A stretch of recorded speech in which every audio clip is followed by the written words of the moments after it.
ప్రియమైనటువంటి సహోదరులకు యేసుక్రీస్తు నామములో మీ అందరికీ నా ప్రత్యేకమైన వందనాలు తెలియజేసుకుంటున్నాను. గత వారంలో దేవుని ఉన్నతమైన పిలుపు అని మొదటి భాగం మనం మాట్లాడుకున్నాం. ఈ రోజున రెండవ భాగం గురించి మనం మాట్లాడుకుందాం. దేవుని యొక్క ఉన్నతమైన పిలుపు. ఫిలిప్పీయులకు రాసిన పత్రిక 3వ అధ్యాయము 13 నుంచి 21 వచనాలు మనం ధ్యానించుకుంటున్నాం.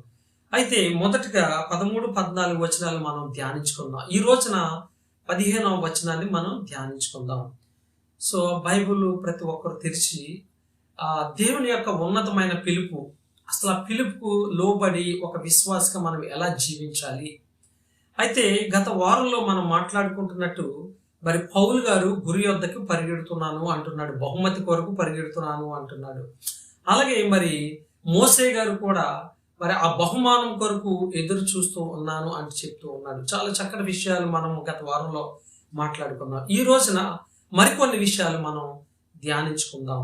చూడండి 15వ వచనంలో, కాబట్టి మనలో సంపూర్ణమైన వారందరము ఈ తాత్పర్యము కలిగేందుము, అప్పుడు దేని గూర్చినైనను మీకు వేరు తాత్పర్యం కలిగి ఉన్న ఎడల అది దేవుడు మీకు బయలుపరచును అంటున్నాడు. అంటే ఇక్కడ రెండు తాత్పర్యములు ఉన్నట్టుగా మనం చూస్తూ ఉన్నాం. సో మొదటి తాత్పర్యం గురించి ఏం బోధిస్తుంది, రెండవ తాత్పర్యము అంటే ఏంటో అనేది మనం ఇప్పుడు నేర్చుకోబోతున్నాం ప్రియులారా. అంటే ఇక్కడ కాబట్టి మనలో సంపూర్ణమైన వారందరము అంటాడు. సంపూర్ణమైన వారందరము అంటే ఏ విషయంలో సంపూర్ణులు అంటే మరొక అర్థం ఏంటంటే ఎదగడం, అంటే విశ్వాసంలో ఎదుగుట, అంటే పరిపూర్ణంగా ఎదుగుటం, అంటే సంపూర్ణులు అయిపోయారు. అంటే ఇక ఒక ఉదాహరణకి ఆ కుండలో నీళ్లు నిండుగా పోస్తే ఆ కుండ సంపూర్ణంగా నీళ్లు నిండినట్టుగా మనం చూస్తూ ఉన్నాం, తెలుసుకుంటున్నాం. అదే కొంచెం సగం ఎలుతుగా నీళ్లు పోస్తే ఆ కుండలో నీళ్లు సంపూర్ణం కాదు, అంటే ఇంకా ఎలుతూ ఉంది అని అర్థం. కాబట్టి మనం ఒక విషయాన్ని చూస్తే ఎల్ఐసి పాలసీ అనే మనము దాని గురించి తెలిస్తే, మనము కొన్ని సంవత్సరాలకి, ఓ 10 సంవత్సరాలకి లేదా 15 సంవత్సరాలకి ఒక పాలసీ వేసుకుంటాం. ఈ 10 సంవత్సరాలు లేదా 15 సంవత్సరాలు ఆ ఇన్స్టాల్మెంట్స్ మనం కట్టి 15వ సంవత్సరం ఎంటర్ అయిన తర్వాత మరి పాలసీలు అన్నీ కంప్లీట్ అయితే అది మెచ్యూరిటీ, అంటే నీ పాలసీ మెచ్యూర్ అయింది, అంటే మరి దాని పరిపూర్ణమైంది, కాబట్టి నువ్వు డబ్బు తీసుకోవడానికి నీకు అర్హత ఉంది అని మనకి ఏజెంట్ చెప్తాడు. అంటే మనం డబ్బు తీసుకోవడానికి అర్హులు. అలాగే ఒక విశ్వాసి సంపూర్ణులు అయితే, విశ్వాసంలో సంపూర్ణులైతే ఖచ్చితంగా వారికి మరి ఆ యొక్క పరలోక రాజ్యం దొరుకుతుంది అన్నట్టుగా పౌలు గారు మాట్లాడుతూ ఉన్నాడు. దాని భావం మనము ఈ విధంగా అర్థం చేసుకుంటే ప్రియులారా, కాబట్టి మనము సంపూర్ణులు అంటున్నాడు. కాబట్టి మనలో సంపూర్ణమైన వారందరము అంటున్నాడు. సంపూర్ణమైన వారందరం అంటే విశ్వాసంలో సంపూర్ణత కలిగిన మన అందరము కూడా ఈ తాత్పర్యం కలిగి ఉన్నాము అంటూ ఉన్నాడు. ఏ తాత్పర్యం అంటే బహుమానం కొరకు ఎదురు చూడటం. గురి వద్దకు పరిగెత్తుచున్నాను అని చెప్తున్నాడు. ఎందుకు గురి వద్దకు పరిగెడుతున్నాడు అంటే మరి బహుమానం కొరకు. చూడు, క్షయమైనటువంటి ఈ లోకస్తులందరూ క్షయమైనటువంటి బహుమానం కొరకు పరిగెడతారు. అంటే క్షయం అంటే నాశనం అయిపోయింది. మనమైతే అక్షయమైన బహుమానం కొరకు పరిగెడుతున్నాం అంటాడు. గత వారంలో మనం మాట్లాడుకున్నటువంటి వాక్యం అంటే శాశ్వతమైనటువంటి బహుమానము. అంటే ఈ శారీరక సంబంధమైనటువంటి బహుమానం గురించి కొరకు మనం పరిగెట్టట్లేదు, కానీ నిత్య జీవం అనే బహుమానం కొరకు మనం పరిగెడుతున్నాము. కాబట్టి మరి దాన్ని మనం పొందుకోవాలంటే, ఆ బహుమానం పొందుకోవాలంటే విశ్వాసంలో సంపూర్ణం అవ్వాలి అంటున్నాడు. అంటే ఎలాంటి లోటు ఉండకూడదు, కొరత ఉండకూడదు, పరిపూర్ణమైనటువంటి విశ్వాసులుగా మనం ఉండాలి అని అంటున్నాడు. కాబట్టి మన అందరం కూడా ఈ తాత్పర్యం కలిగి ఉన్నాము అంటూ ఉన్నాడు. సో కాబట్టి ప్రియులారా, మనము విశ్వాసంలో ఎదగాలంటే మరి ఎలాంటి వాక్యాలు మనకి అవసరము. కాబట్టి గత వారంలో మనం మాట్లాడుకున్న విషయాలు చాలా ప్రాముఖ్యమైనవి. ఈ విషయాలు కూడా ఈ వారంలో మాట్లాడుతున్నటువంటి విషయాలు కూడా చాలా మరి ప్రాముఖ్యమైనవి. కాబట్టి ప్రియులారా, ఒక విశ్వాసి, నిజమైనటువంటి విశ్వాసి యేసుక్రీస్తుని అంగీకరించి ఆయన కొరకు జీవించాలి, మరణించిన తర్వాత నిత్యరాజ్యం వెళ్ళాలంటే ఖచ్చితంగా దేవుని యొక్క ఉన్నతమైన పిలుపుకు లోబడి వాక్యానుసారంగా జీవించాలని పౌలు భక్తుడు తన యొక్క సాక్ష్యం గురించి మనకి తెలియపరుస్తూ ఉన్నాడు. ప్రియులారా, చూడండి, ఎఫెసీయులకు రాసిన పత్రిక 4వ అధ్యాయము 14, 15 వచనాలు మనం ధ్యానించుకుందాం. దయచేసి బైబిల్ తీయండి. ఎఫెసీయులకు రాసిన పత్రిక 4వ అధ్యాయము 14-15 వచనాలు ధ్యానించుకుందాం. అందువలన మనం ఇక మీదట పసిపిల్లలమై ఉండి అంటాడు.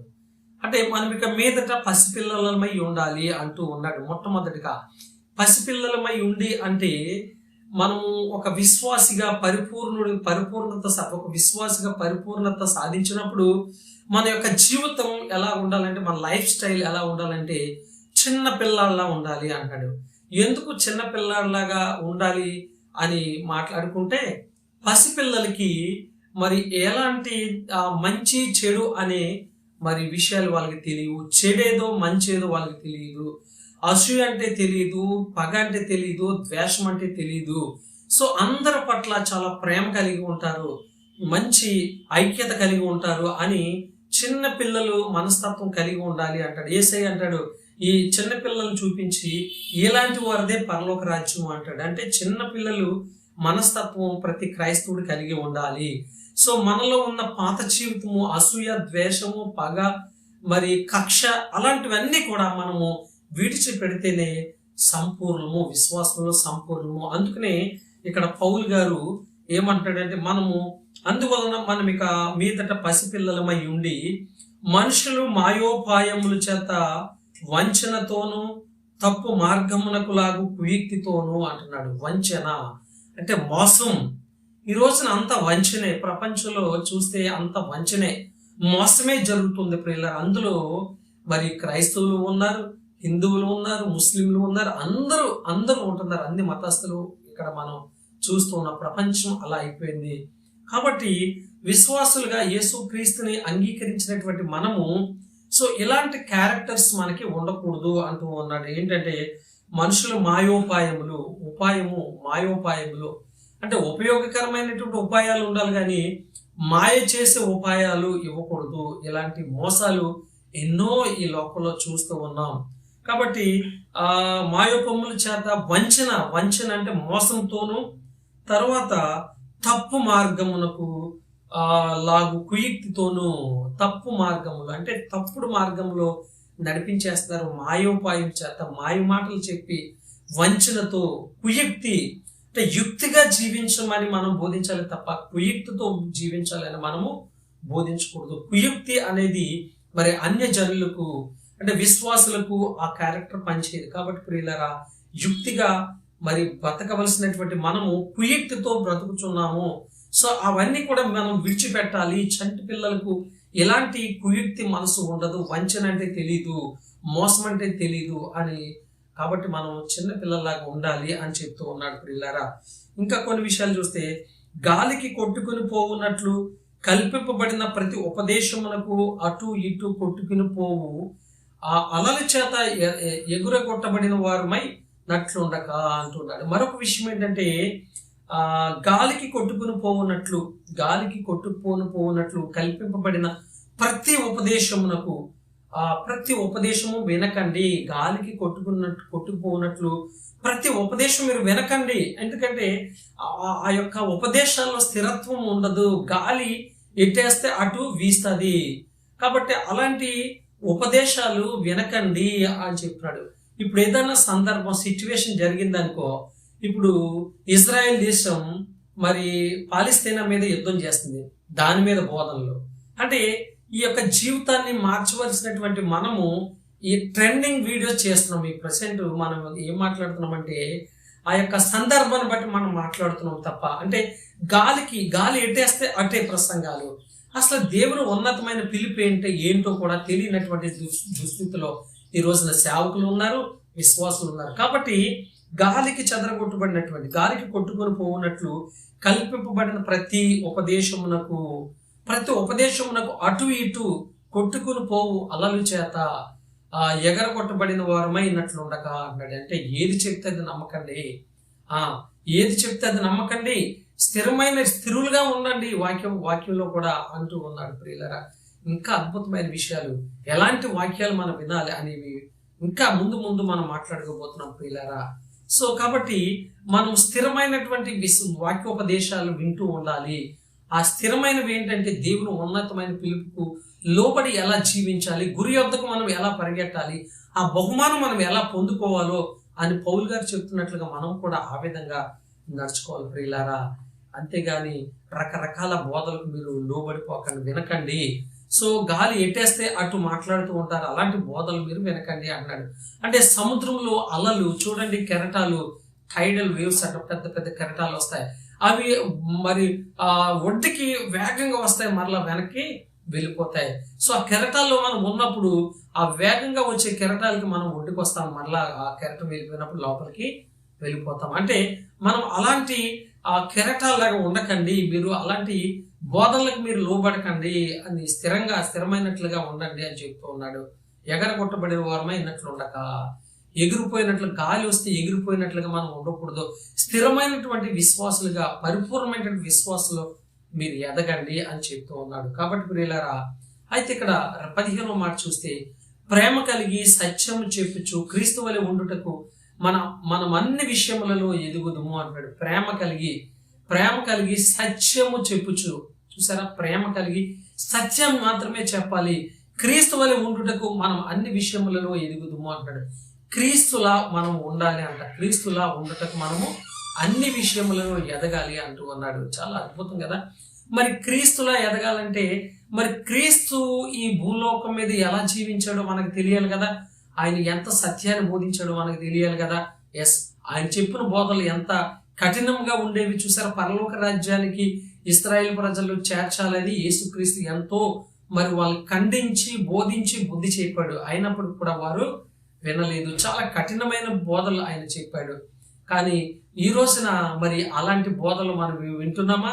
ఒకవేళ అలా చెప్తుంటే మరి ఎంతమంది చూస్తూ ఉన్నారు, ఎంతమంది విని ఆ వాక్యానికి అనుగుణంగా జీవిస్తున్నారు, ఒక్కసారి ఆలోచించండి. ఎస్, అంటే ఇక్కడ ప్రేమ కలగాలి అంటే ప్రేమ, అందరి పట్ల మనం ప్రేమ కలిగి ఉండాలి. ఎందుకంటే ప్రతి ఒక్కరు కూడా దేవుని బిడ్డే కాబట్టి ప్రతి బిడ్డని, ప్రతి ఒక్కరిని మనము నిత్యరాజ్యానికి చేర్చాలంటే మరి లోక సంబంధమైనటువంటి బోధలు కాదు కానీ, శారీరక సంబంధమైనటువంటి బోధలు కాదు కానీ, ఆత్మీయమైనటువంటి బోధలు, పరలోకానికి చేర్చే బోధలు మాత్రమే బోధించాలి. అది నిజమైన ప్రేమ, వారి పట్ల మనం చూపించే ప్రేమ అది. కానీ ఈ రోజున వారి పట్ల ప్రేమ చూపిస్తున్నట్లు వారు ఈ శారీరక సంబంధమైనటువంటి బోధలతో నడిపిస్తూ ఉన్నారు. కాబట్టి ప్రజలకు అవే నిజం అనుకుంటున్నారు. కానీ అసలు విషయం చూసి కనిపించేవంతా all glitters are not gold అంటారు అనమాట. మెరిసేదంతా బంగారం కాదు అని. చూసారా, అంటే బంగారం వేలు మెరిసేది కూడా బంగారంలా కనిపిస్తుంది. ఏది సత్యమో ఏది యేసుక్రీస్తు బోధ గమనించుకోవడం మన బాధ్యత ప్రియులారా. కాబట్టి చాలా జాగ్రత్తగా ఉండాలి. ఎందుకంటే నిజమైన ప్రేమ ఖండిస్తుంది. ఎందుకంటే ఏ ఒక్కరు నశించుకోవడం ఇష్టం లేదు. ప్రతి ఒక్కరూ పరలోక రాజ్యం చేరాలి. కాబట్టి చాలా కఠినంగా ఉంటుంది ఆ బోధ. సో అదే బోధ ఇప్పుడు నేను చెప్తున్నాను ప్రియులారా. అది నిజమైన ప్రేమ. నిజంగా మీ అందు ప్రేమతో నేను ఈ నిజాన్ని మీకు తెలియపరుస్తున్నాను. కాబట్టి మీరు గ్రహించండి. ప్రేమ కలిగి సత్యము చెప్పుతూ సత్యాన్ని మాత్రమే బోధించాలి, అసత్యాన్ని మనం బోధించకూడదు. ప్రలోభాలు పెట్టే బోధలు అస్సలు బోధించకూడదు. ఖండించాలి, బోధించాలి, బుద్ధి చెప్పాలన్నాడు. కాబట్టి ఆ విధమైనటువంటి బోధనలో మనము ఎదగాలి ప్రియులారా. అంటే క్రీస్తు వలె ఉండుటకు మనం అన్ని విషయములలో ఎదుగుదుము. యేసుక్రీస్తులాగా మనం ఉండాలంటే మరి ఎలాంటి బోధనలు మనకు అవసరం? అసలు యేసుక్రీస్తు ఈ భూమి మీద ఎలా బ్రతికాడో కొన్ని విషయాలు మనం ధ్యానించుకుందాం. చూడండి, యేసుక్రీస్తు వారు మరి క్రీస్తులా ఉండాలన్నాడు కదా. క్రీస్తులా ఉండాలంటే యేసుక్రీస్తు ఈ భూమి మీద ఎలా బ్రతికాడో కొన్ని విషయాలు మనం ధ్యానించుకుంటే, లూకాసు సువార్త 11వ అధ్యాయం 27వ వచనం ఒకసారి చూద్దాం. లూకాసు సువార్త 11వ అధ్యాయము 27వ వచనం చూస్తే ఒక అద్భుతమైనటువంటి మాట ఇక్కడ మనం యేసుక్రీస్తు గారి గురించి మనం చూడబోతున్నాం. ఇలా చూడండి, ఆ మాట ఎంత అద్భుతమో. మనం కూడా యేసుక్రీస్తులాగా బ్రతకాలంటాడు, ప్రేమ కలిగి సత్యాన్ని చెబుతూ. అంటే మరి యేసుక్రీస్తులాగా మనం బ్రతుకుతున్నామా? ఆయన ఉన్నంత గొప్ప పేరు మనం ఈ భూలోకంలో సంపాదించుకుంటున్నామా? ఒక క్రీస్తు శిష్యులుగా లేదా క్రీస్తు విశ్వాసులుగా? ఎస్ ప్రియులారా, మనం ఖచ్చితంగా ఎలాంటి జీవితం కలిగి ఉండాలి? పౌలు గారు అదే బోధిస్తున్నాడు ప్రియులారా. అంటే మన పట్ల ఆయనకి ఎంత ప్రేమ ఉన్నదో ఒకసారి గమనించండి. చూడండి, 27వ వచనం. ఆయన ఈ మాటలు చెప్పుచుండగా ఆ సమూహములోనున్న యొక్క స్త్రీ ఆయనను చూచి, నిన్ను మోసిన గర్భమును నీవు కుడిచిన స్తనములను ధన్యములైనవని కేకలు వేసి చెప్పగా అన్నాడు. అంటే జన సమూహంలో ఒక స్త్రీ పెద్ద కేకలేసి చెప్తుందంట, అరుపులతో యేసుక్రీస్తు యొక్క ఉన్నతమైన ఆయన యొక్క గొప్పతనం గురించి చెప్తూ ఉంది. ఏమనంటే, నిన్ను మోసిన గర్భము, చూడండి, నిన్ను మోసిన గర్భము, నీవు పుడిచిన స్తనములు ధన్యములైనవని కేకలు వేసి చెప్పాను. చూసారా, ఆ యొక్క జీవితం, ఆ తల్లి మరి గురించి, ఆయన యేసయ్య గురించి, ఆ తల్లి గొప్పతనం గురించి చెప్తూ ఉంది. ఆ తల్లి ఎంత గొప్పగా పెంచి పోషించిందో యేసయ్యని అని యేసుక్రీస్తు గురించి ఒక తల్లి చెప్తుంది. అంటే నీ క్యారెక్టర్ విషయంలో, నీ జీవిత విషయంలో మరి ఇతరులు నీ పట్ల అంత గొప్పగా చెప్తున్నారా? ఒక క్రైస్తవుడు అయినప్పుడు, ఒక యేసుక్రీస్తుని అంగీకరించిన తర్వాత నీ జీవితం భూమి మీద అలా సాక్ష్యం ఉందా నీకు? ఎవరైనా నీ గురించి అంత గొప్పగా చెప్పుకుంటున్నారా? అంటే యేసుక్రీస్తులో మనం అన్ని విషయములలో ఎదగాలన్నాడు కదా. సో అలాంటి క్యారెక్టర్ కలిగి మనం జీవిస్తున్నామా అని మనం ఆలోచించుకోవాలి ప్రియులారా. మనల్ని చూసి మన తల్లిదండ్రులను ఎంతో మెచ్చుకోవాలి. అంటే మన ప్రవర్తన అంత గొప్పగా ఉండాలి ఈ భూమి మీద. ఎందుకంటే యేసుక్రీస్తు ఈ భూమి మీద అంత గొప్పగా బ్రతికాడు. మరొక మాట చూద్దాం. యోహాను సువార్త 8వ అధ్యాయం 46వ వచనం. యోహాను సువార్త 8వ అధ్యాయము 46వ వచనంలో మరొక విషయాన్ని, చక్కని విషయాన్ని రాసి ఉంది, చూద్దాం. చూడండి, యేసుక్రీస్తు ఈ భూమి మీద సువార్త ప్రకటిస్తూ ఇశ్రాయేలు ప్రజల మధ్యన, శాస్త్రుల పరిసయ్యుల మధ్యన అడుగుతూ మాట్లాడుతున్నటువంటి మాట ఏంటంటే, నాయందు పాపం ఉన్నదని మీలో ఎవడు స్థాపించును అంటున్నాడు. నాయందు పాపం ఉన్నదని మీలో ఎవడు స్థాపించును అని అడుగుతున్నాడు. అంటే నా మీద నాలో నేరం ఉంది, పాపం ఉన్నదని మీరు ఎవరైనా చెప్పగలరా? అక్కడ అంటే ఎంత నీతిగా బ్రతికాడో, ఎంత నిజాయితీగా బ్రతికాడో మరి మనం ఈ వాక్యంలో చూస్తున్నాం. కాబట్టి ప్రియులారా, మనము ఎలా బ్రతుకుతున్నాం? మరి యేసుక్రీస్తులా బ్రతుకుతున్నామా? మరి ఆయన బ్రతికినట్లుగా మరి మనకి సాక్ష్యం ఉందా? మనం అన్ని విషయములలో క్రీస్తు వలె ఎదుగుతాము అంటూ ఉన్నాడు. ఎఫెసీయులకు రాసిన పత్రిక 14:15 చూసారా? అంత గొప్ప సాక్ష్యం కలిగి ఉండాలి.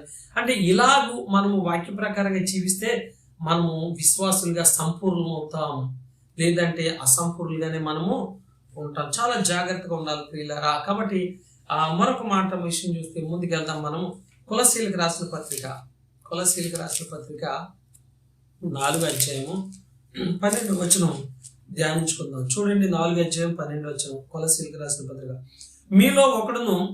మీలో ఒకడును క్రీస్తు దాసుడైన ఎపఫ్రా మీకు వందనములు చెప్పుచున్నాడు. మీరు సంపూర్ణులను, ప్రతి విషయంలో దేవుని చిత్తమును గూర్చి సంపూర్ణాత్మ నిశ్చయత గలవారునై నిలకడగా ఉండవలనని ఇతడు ఎల్లప్పుడూ మీ కొరకు తన ప్రార్థనలలో పోరాడుచున్నాడు అంటూ ఉన్నాడు. అంటే దేవుని చిత్తం గూర్చి సంపూర్ణ ఆత్మ కలిగి ఉండాలి. దేవుని చిత్తం గూర్చి సంపూర్ణ ఆత్మ కలిగి ఉండాలి. అంటే సగం కుదరదు, పరిపూర్ణమైనటువంటి విశ్వాసిగా, సంపూర్ణం కలిగినటువంటి, సంపూర్ణులుగా ఎదగాలి విశ్వాసంలో అని ఇక్కడ మాట్లాడుతున్నాడు. ప్రతి విషయంలో దేవుని చిత్తమును గూర్చిన సంపూర్ణాత్మ నిశ్చయత గలవారునై నిలకడగా ఉండవలెను. నిలకడ అనేది మనకి చాలా ఇంపార్టెంట్ విశ్వాసంలో. కొన్ని సమస్యలు వచ్చినప్పుడు మనము విశ్వాసం నుంచి తొలగిపోతాం, అవసరమైతే దేవుణ్ణే విడిచిపెడతాం. అలా ఉండకూడదు. సంపూర్ణులుగా మనం ఎదగాలి అన్ని విషయములలో. సత్యమును బోధించుకుంటూ క్రీస్తు వల్లే అన్ని విషయములలో మనము ఎదగాలి. అందుకొరకు సంపూర్ణ ఆత్మ గలవారై ఉండాలని ఎపెఫ్రా ఆ యొక్క కొలస్సీ సంఘానికి ఉన్న విశ్వాసుల గురించి నిత్యము ప్రార్థన చేస్తూ ఉన్నాడంట. ఈ రోజున మనం అందరం కూడా సంపూర్ణులుగా ఉండాలని మీ అందరి కొరకు నేను ప్రార్థన చేస్తున్నాను ప్రియులారా. ఇది నిజమైనటువంటి బోధ. ఇది దేవుని ఉన్నతమైన పిలుపుకి లోబడే జీవితం. మనం గురి వద్దకు పరిగెడుతున్నాం అన్న సంగతి మనము మరిచిపోకూడదు. క్షయమైనటువంటి బహుమానం కాదు, అక్షయమైనటువంటి బహుమానం కొరకు మనం పరిగెడుతున్నాం, గురి వద్దకు పరిగెడుతున్నాం అనే సంగతి మనం మర్చిపోకూడదు ప్రియులారా. చాలా గొప్ప విషయం. అది హెబ్రీయులకు రాసిన పత్రిక 5వ అధ్యాయము 14వ వచనాన్ని ఒకసారి మనం ధ్యానించుకుందాం. చూడు, చక్కటి మాట. హెబ్రీయులకు రాసిన పత్రిక 5వ అధ్యాయము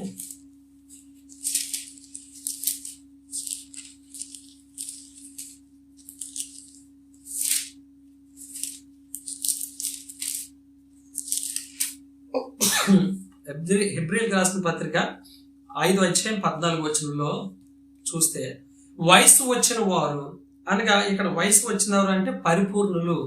అంటే ఏదో గడ్డ మీసాలు పెరిగిపోయి సంఘంలో లేదా సంఘ పెద్దగా నాకు ఇన్ని సంవత్సరాలు అనుభవం ఉంది, అన్ని సంవత్సరాల అనుభవం ఉంది, 20 సంవత్సరాలు 40 సంవత్సరాలు అని అన్నట్టు కాదు. ఇక్కడ వయసు వచ్చిన వారు అంటే విశ్వాసంలో పరిపూర్ణులు. సంవత్సరాలు లెక్క కాదు ప్రియులారు. ఇక్కడ ఎన్ని సంవత్సరాలు వచ్చావు, ఎంతకాలం నుంచి దేవుడు సంఘంలో విశ్వాసం ఉంటున్నావు, లేదా ఒక సేవకుడికి ఎన్ని సంవత్సరాలు బోధిస్తున్నావు అనేది కాదు. అంటే విశ్వాసంలో పరిపూర్ణత గురించి మాట్లాడుతున్నాడు ఇక్కడ. పెద్దలు అనగా వయసు వచ్చిన వారు అనగా పరిపూర్ణులు. సో అభ్యాసం చేత మేలు కీడులను వివేచించుటకు సాధకం చేయబడిన జ్ఞానేంద్రియం కలిగి ఉన్నారు గనక బలమైన ఆహారము వారికే తగును అంటున్నాడు. ఇది చాలా చక్కటి విషయాలు ఇక్కడ రాయబడి ఉంది. ఒక పరిపూర్ణమైన విశ్వాసం గురించి. వయసు వచ్చిన వారు అభ్యాసం చేత అంటే అభ్యాసం చేత ఏంటి, వాక్యాన్ని అభ్యసించడం చేత అంటే నేర్చుకోవడం చేత. అభ్యాసం చేయడం అంటే పాఠాలు నేర్చుకోవడం, బైబుల్ నేర్చుకోవడం చేత. మనం ఏం నేర్చుకోవాలి బైబుల్ నుంచి అనేది నేర్పుతున్నాడు ఇక్కడ. ఏవో ఆస్తులు అంతస్తులు లేదా ఈ లోక సంబంధమైనటువంటి కోరికలు తీర్చడం కాదు దేవుని దగ్గరికి రావడం. గురి యొద్దకు పరిగెడుతున్నాడు అంటే బహుమానం కొరకు. అదే దేవుని ఉన్నతమైన పిలుపు. దానికి లోబడి జీవించాలి. అంటే బైబుల్లో మనం చదివి అర్థం చేసుకోవాలి, అభ్యాసం చేసి దీన్ని అర్థం చేసుకోవాలి. ఎలా అర్థం చేసుకోవాలంటే మేలు కీడులను చూసారు, మేలేదో కీడేదో, మేలు ఏదో కీడేదో తెలుసుకోవాలి వాక్యం ద్వారా. మనం మేలు కీడులను వివేచించడం అంటే మరి తెలుసుకోవడం, జ్ఞానంతో తెలుసుకోవడం, ఏది తప్పు ఏది నిజం, వాక్యంలో బైబిల్ ఏం బోధిస్తుంది, ఎక్కువ శాతం దేనికి ప్రిఫరెన్స్ ఇస్తుంది అనేది మనం తెలుసుకోవాలి. సో వివేచించుటకు సాధకం చేయబడిన జ్ఞానేంద్రియములు. సాధకం అంటే సాధనం అంటే సాధనం చేయడం మాట. దాని గురించి మనం ప్రయత్నం చేయడం అంటే నేర్చుకోవడం, లెర్నింగ్. సాధకం అంటే లెర్నింగ్. ఏదైనా ఒక విద్య మనం నేర్చుకోవడం అంటే సాధకం చేయడం. అలాగే బైబిల్ కూడా మనం సాధకం చేయడం అంటే నేర్చుకోవడం. ఈ నేర్చుకోవడం ద్వారా ఏమంటున్నాడు, జ్ఞానేంద్రియములు కలిగి ఉన్నారు. జ్ఞానేంద్రియములు, ఇంద్రియములు అంటే చెవి, ముక్కి, కళ్ళు, చెవి, నోరు, ముక్కు ఇవన్నీ కూడా. ఎందుకంటే దేవుడు మనల్ని గ్రహించుకోవడానికి, చూసి చదవడానికి కళ్ళు ఇచ్చాడు, గ్రహించుకోవడానికి చెవులు ఇచ్చాడు, మరి నోరు చదువుకోవడానికి, ముక్కు బ్రతకడానికి, వాసన. సో ఈ జ్ఞానేంద్రియములన్నీ కూడా మనకి కలిగి ఉన్నాము. కాబట్టి మంచి చెడు మనం గ్రహించుకోవాలి అని చెప్తున్నాడు. సో కనుక బలమైన ఆహారం వారికే తగును అన్నాడు. అంటే ఇక్కడ ఆహారం అంటే భోజనం గురించి మాట్లాడట్లేదు ప్రియులారా. అంటే సన్నగా ఉన్నవాడికి మరి కొంత పెడతాం, బలంగా లోపగా ఉన్నవాడికి ఎక్కువ తింటాడు. సో భోజనం గురించి. అలాగే మరి ఇక్కడ వాక్యం కూడా చూస్తే బలమైన ఆహారం అనగా, ఆహారం అంటే చూడండి, పులిసిన పిండి గురించి యేసుక్రీస్తు వారి శిష్యుల గురించి మాట్లాడతాడు. సో ఈ పులిసిన పిండి అనేది కూడా మరి వాళ్ళు అనుకుంటారు ఆహారం అనుకుంటారు. కాబట్టి ఈ ఆహారం అనగా దేవుని వాక్యము. ఈ వాక్యము ఎవరికంటే పరిపూర్ణులైన వారికే తగును అంటాడు. బలమైన ఆహారం అంటే ఈ యొక్క జ్ఞానమైనటువంటి బోధ పరిపూర్ణమైన విశ్వాసాలకి తగుతుంది. అంటే కనుక అసంపూర్ణంగా ఉన్న వాళ్ళకి ఈ వాక్యం అర్థం కాదు, తగదు అన్నాడు. ఆ బలహీనుడికి కంచమైన భోజనం పెడితే తినగలడా? తినలేడు, అజీర్తి చేస్తుంది. అలాగే అసంపూర్ణంగా ఉన్న వాళ్ళకి కూడా ఈ వాక్యం అర్థం కాదు. అంటే దేవుని పట్ల కంప్లీట్ విశ్వాసం కలిగి నేను పరిపూర్ణంగా దేవుని ఆ పిలుపుకు లోబడి జీవించాలి, నేను గురి వద్దకు పరిగెట్టాలి అంటేనే ఈ బైబిల్ అర్థమవుతుంది. కాబట్టి అది అందరికీ అర్థమైంది కాదు ప్రియులారా. అందుకని అంటున్నాడు కనుక బలమైన ఆహారం వారికే తగును. ఎవరికంటే సంపూర్ణులకే వాక్యము. ఎస్. కాబట్టి ప్రియులారా, ఈ వాక్యము ఒకవేళ మీకు నచ్చలేదంటే మీలో ఇంకా సంథింగ్ ప్రాబ్లం ఉన్నట్టే, దేవుని పట్ల మీరు కంప్లీట్ విశ్వాసాలుగా ఉన్నట్టు కాదు. కాబట్టి ఈ వాక్యం మీకు నచ్చిందంటే కనుక మీరు కంప్లీట్ కంటే సంపూర్ణమైన విశ్వాసంలో ఎదుగుతూ ఉన్నారని అర్థం. గురి వద్దకు పరిగెడుతున్నారు, దేవుని ఉన్నతమైన పిలుపుకి లోబడి అని నేను విశ్వసిస్తున్నాను ప్రియులారా. మీ పట్ల నేను నమ్మకం కలిగి ఉన్నాను. అయితే ఇక్కడ మన హెబ్రీయులకు రాసిన పత్రిక 6వ అధ్యాయము 1-2 వచనాలు చూస్తే మనము సంపూర్ణంగా ఎదుగుటకు సాగిపోదుము అనే చక్కటి విషయాన్ని ఇక్కడ రాశాడు. మనం అందరూ కూడా సంపూర్ణ మగుటకు సాగిపోవాలి. ఏంటి, ఎలాగ సంపూర్ణులు, ఏ వాక్యాలు చెప్పాలి అని మనం ఆలోచిస్తే ఇక్కడ చాలా స్పష్టంగా చెప్తున్నాడు పౌలు గారు హెబ్రీ సంఘానికి రాస్తూ. కాబట్టి నిర్జీవ క్రియలను విడిచి, అంటే నిర్జీవం అంటే జీవం లేనటువంటి క్రియలు, జీవం కొంతకాలానికి నశించిపోయే క్రియలు అవన్నీ కూడా వ్యర్థాలు. ఇవన్నీ కూడా కొంతకాలానికి నశించిపోయే ఆ యొక్క మరి ఆ క్రియలు బట్టి లేదా అవసరతల గురించి మనం యేసుక్రీస్తు దగ్గరికి వస్తున్నాం. ఇవన్నీ కూడా పనికిరానివి, అనవసరం, కొంతకాలం వరకే అంటున్నాడు. కాబట్టి నిర్జీవ క్రియలను విడవాలి మనం. ఇవి వాటితో పనిలేదు మనకి. కాబట్టి మారు మనసు పొందుటయు, చూడండి ఏవైతే అవసరం లేదో చెప్తున్నాడు. మారు మనసు పొందుటయు, దేవుని యందలి విశ్వాసమును, బాప్తిస్మములను గూర్చిన బోధయు, హస్త నిక్షేపమును, ఆ మృతుల పునరుద్ధానమును, నిత్యమైన తీర్పును అని పునాది మరలా వేయక అన్నాడు. అంటే ఇవన్నీ మాటికి సంఘాలు బోధించకూడదు. ఇవన్నీ బోధించిన తర్వాతే మనం రక్షణ పొందాం. నిజ జీవాన్ని ఎలా పొందుకోవాలి ఇవన్నీ నేర్పిన తర్వాత ఇంకా అవే నేర్పుతూ ఉంటే సచ్చే వరకు అలా పాఠాలు చెప్తూ ఉంటే ఉద్యోగం చేసి సంపాదించేది ఎప్పుడు? అలాగే మరి మనం కూడా పరిపూర్ణంగా విశ్వాసం ఎదిగి మరణించగానే దేవుని దగ్గరికి వెళ్తామనేది ఇంకెప్పటికీ? మీరు జీవించుచున్నారే కానీ మీరు మృతులు అంటాడు ప్రకటన గ్రంథం 2వ అధ్యాయంలో. కాబట్టి అలాంటివి ఇంకా మనకు అవసరం లేదు అని చెప్తూ ఉన్నాడు. అందుకనే పౌలు గారు చాలా స్పష్టంగా చెప్తున్నాడు, గురి వద్దకు ఎలా పరిగెట్టాలి, దేవుని యొక్క ఉన్నతమైన పిలుపుకి లోబడి ఎలా జీవించాలో చెప్తున్నాడు. అద్భుతమైన మాటలు. కాబట్టి ఇంకేమంటాడు దేవుడు, కాబట్టి నిత్యమైన తీర్పును అను పునాది మరల వేయక క్రీస్తును గూర్చిన మూలోపదేశములు మాని సంపూర్ణ మగుటకు సాగిపోదుము అంటున్నాడు. సంపూర్ణ మగుటకు సాగిపోదుము అంటున్నాడు. ఎలా సాగిపోవాలంటే మన యొక్క ప్రవర్తన, మనకి జ్ఞానేంద్రియములు ఇచ్చాడు, ఏది తప్పు ఏది రైట్ అని ఆలోచించుకునే శక్తి ఇచ్చాడు, వివేకం ఇచ్చాడు. దాని ద్వారా మనము తెలుసుకుని ఏది సత్యము ఏది అబద్ధము అని మనము ముందుగా సాగిపోవాలి. ప్రియులారా, ఎలా సాగిపోవాలో పరిపూర్ణంగా ఎదగాలంటే ఈ వాక్యమే, నేను చెప్పే వాక్యం వింటే చాలు, మనం కంప్లీట్ మ్యాన్ అవుతాం. విశ్వాసంలో పరిపూర్ణమైన విశ్వాసులుగా మనం ఎదుగుతాం. ఈ 21వ వచనం పూర్తయ్యేటప్పుడు. కాబట్టి ప్రియులారా, ఇంత గొప్ప మాటలు మరి పౌలు గారు మనకు చెప్తున్నాడు. కాబట్టి సంపూర్ణ మొట్టకు సాగిపోదుము అంటున్నాడు. పౌలు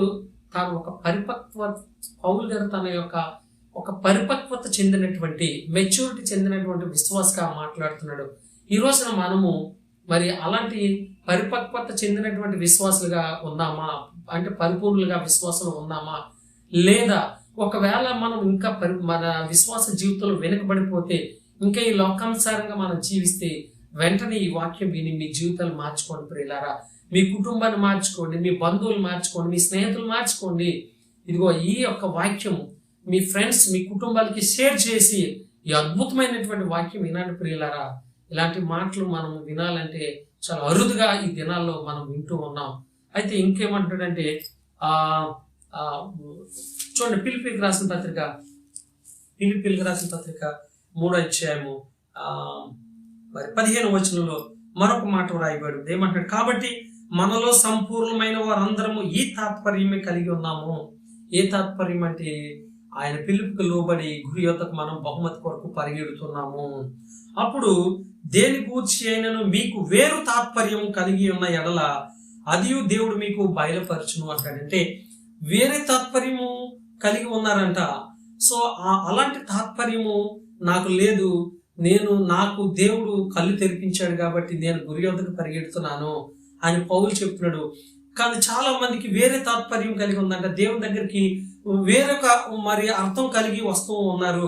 సో ఒకవేళ అలా వస్తే వాళ్ళ కళ్ళు కూడా తెరపించాలి అని దేవుడు నేను వేడుకుంటున్నానని, ప్రార్థిస్తున్నానని తన వాక్యంలో సెలవిస్తూ ఉన్నాడు. ప్రియులారా, చూసారు ఎంత మరి వేరే తాత్పర్యం కలిగినటువంటి వారు కూడా ఉన్నారు. అంటే వాక్యము ఎలా అర్థమవుతుందో చూడండి. ఇక్కడే ఫిలిప్పీలకు రాసిన పత్రిక 1వ అధ్యాయంలో 9-10 వచనాల్లో ఏ విధంగా రాయబడి ఉంది చూద్దాం. మీరు శ్రేష్టమైన కార్యములను గలవారుటకు మీ ప్రేమ తెలివితోనూ సకల విధములైన అనుభవ జ్ఞానంతోనూ కూడినదై అంతకంతకు అభివృద్ధి పొందవలెననియు, ఇందువలన దేవునికి మహిమయు స్తోత్రం కలుగునట్లు మీరు యేసుక్రీస్తు వలనైన నీతి ఫలములతో నిండుకొని వారై క్రీస్తు దినమునకు నిష్కపటులు నిర్దోషులను కావాలనని ప్రార్థించుచున్నాను. చూసారా ఎంత అద్భుతమైనటువంటి మాటలు. ఒక సంపూర్ణమైనటువంటి విశ్వాసులుగా ఎదగాలంటే మన అందరికంటే ఒకే తాత్పర్యం కలిగి ఉంది. మరి కొంతమందికి వేరే తాత్పర్యం కూడా ఉంది. సో వారు కూడా కళ్ళు తెరిచి ఇగో ఇలా ఎదగాలి, దేవుని ఉన్నతమైన పిలుపుకు ఈ విధంగా జీవించాలని ఇక్కడ రాయడం జరిగింది ప్రియులారా. చూసారా, ఇందువలన దేవునికి మహిమయు స్తోత్రమును కలుగునట్లు మీరు యేసుక్రీస్తు వలనైన నీతి ఫలములతో, ఎలాంటి ఫలాలంట? నీతి ఫలములతో మనము ఎదగాలంట. తర్వాత నిండుకొని వారై, అంటే నిండుకోవడం, అది మన మనసారా ఏముండాలంటే నీతి ఫలాలు. మన మనసు నిండా దేవుని గురించి నీతి ఫలాలతో మనం నిండుకొని ఉండాలి. క్రీస్తు దినమునకు, అంటే ఆయన రాకడ కొరకు, అంటే సెకండ్ కమింగ్ లేదా జడ్జ్మెంట్ డే కొరకు మనము నిష్కపటులను నిర్దోషులను కావాలనని ప్రార్థించుచున్నాము. నిష్కపటములు నిర్దోషములు అంటే ఏ కపటము లేని వారు, ఏ దోషము లేనటువంటి వారుగా మనము అన్ని విషయములలో ఎదగాలి. సో నీతి ఫలములతో నిండుకోవాలి. సో మనలో అబద్ధం ఉండకూడదు, మోసం ఉండకూడదు, కపటం ఉండకూడదు, త్రాగుడు ఉండకూడదు, వ్యభిచారం ఉండకూడదు, అబద్ధం ఉండకూడదు. ఇవన్నీ విడిచిపెడితేనే కంప్లీట్ మ్యాన్, అంటే ఫెయిత్ లో, అంటే విశ్వాసంలో సంపూర్ణులుగా, మరి సంపూర్ణులు అన్నట్టు ఇక్కడ వాక్యం సెలవిస్తుంది ప్రియులారా. అంటే నీతి ఫలములతో మనము నిండుకోవాలి. ఒకవేళ వేరే తాత్పర్యం కలిగి ఈ విషయం వాళ్ళకి అర్థం అవ్వకపోతే, ఇదిగో ఇలాగ అర్థం అవ్వాలని, వీరి గురించి నేను ఇలాగ ఉండాలని ప్రార్థిస్తున్నానని మరి ఈ 1వ అధ్యాయము 9, 10, 11 వచనాల్లో రాయడం జరిగింది. కాబట్టి ప్రియులారా, మనము అన్ని విషయములలో మరి మనము ఎదగాలి.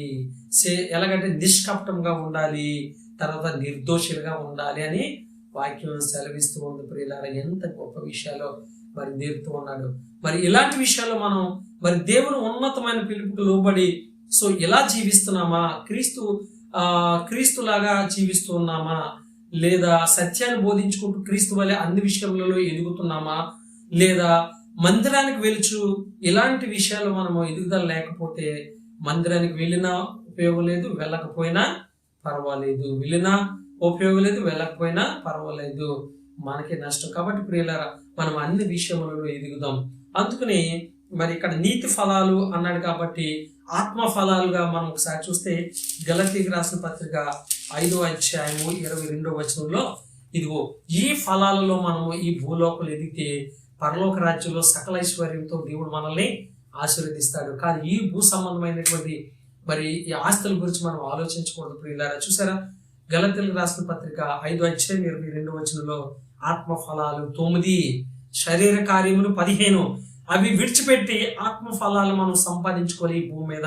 అదే దేవుని ఉన్నతమైన పిలుపుకు లోబడి జీవించడం అంటే ప్రియులారా. అయితే ఆత్మ ఫలం ఏమనగా ప్రేమ 1, సంతోషము 2, సమాధానము 3, దీర్ఘశాంతము 4, దయాళత్వము 5, మంచితనము 6, విశ్వాసము 7, సాత్వికము 8, ఆశా నిగ్రహము 9. చూసారా, ఈ 9 లక్షణాలు, ఫలాలు, ఆత్మ ఫలాలు మనం కలిగి ఉండాలి. సో ఈ ఆత్మ ఫలాలు 9 యొక్క ఆత్మ ఫలాలలో మనం అభివృద్ధి చెందితే దేవుని యొక్క ఉన్నతమైన పిలుపుకు లోబడి మనం జీవిస్తున్నట్లే, సంపూర్ణంగా మనం ఎదుగుతూ ఉన్నట్లే. ఇందులో ఏ ఒక్కటి మనం మిస్ అయినా మనం అసంపూర్ణమే, ఇంకా మనం శ్రమలు అనుభవిస్తూనే ఉన్నాం ప్రియులారా. ఒకవేళ మనం మరణం వెంటనే వస్తే గనక నిత్య రాజ్యానికి మనము వెళ్ళలేము. కాబట్టి మనము ఈ వాక్యంలో మనము ఎదుగుదాం ప్రియులారా. 15వ వచనం మరలా వచ్చే వారం 17వ అధ్యాయము 18వ వచనాలు, 3వ అధ్యాయం, ఫిలిప్పీయులకు రాసిన పత్రిక 3వ అధ్యాయము 17, 18 వచనాలు మనం మరోసారి ధ్యానించుకుందాం. కాబట్టి ఈ వాక్యాల్లో మీరు అందరూ ఎదగాలని ప్రేమపూర్వకంగా నా సొంత కుటుంబంగా, నా సొంత బిడ్డలుగా మీ అందరికి నేను మరి ఈ వాక్యం ద్వారా సెలవిస్తూ ఉన్నాను. ఎందుకంటే సత్యాన్ని బోధిస్తున్నాను. ఏ ఒక్కరు నశించుకోవడం నాకు ఇష్టం లేదు. ఎందుకంటే మన యొక్క బాబు మినిస్ట్రీస్ లో 563 మంది ఇప్పటి వరకు సబ్స్క్రైబ్ అయ్యారు. 500 దాటినందుకు మీ అందరికి నేను నా నిండు వందనాలు తెలియజేసుకుంటున్నాను. మన ఛానల్ ఇంకా ప్రమోట్ చేయాలి, అనేక మంది సబ్స్క్రైబ్ చేసుకోవాలి, అనేక మంది మరి పరిపూర్ణమైనటువంటి విశ్వాసం ఎదగాలి. సో మనం మరణించిన నిత్య జీవానికి వెళ్ళాలి. కాబట్టి మీ అందరు నేను ప్రేమపూర్వకంగా వేడుకుంటున్నాను, కోరుకుంటున్నాను ఏంటంటే మన ఛానల్ని సబ్స్క్రైబ్ చేసుకోండి, మీ బంధువులకు తెలియపరచండి, ఈ వీడియో పూర్తిగా చూడండి. మరి ఒక లైక్ ఇవ్వండి, మీ కామెంట్స్ తెలియపరచండి. నేను దానికి సమాధానం చెప్పడానికి సిద్ధంగా ఉన్నాడు. దేవుడు మిమ్మల్ని బహుగా దీవించి ఆశీర్వదించును గాక. మీ అందరికి దీర్ఘాయువు దయచేయును గాక యేసు నామములో. God bless you all. Amen.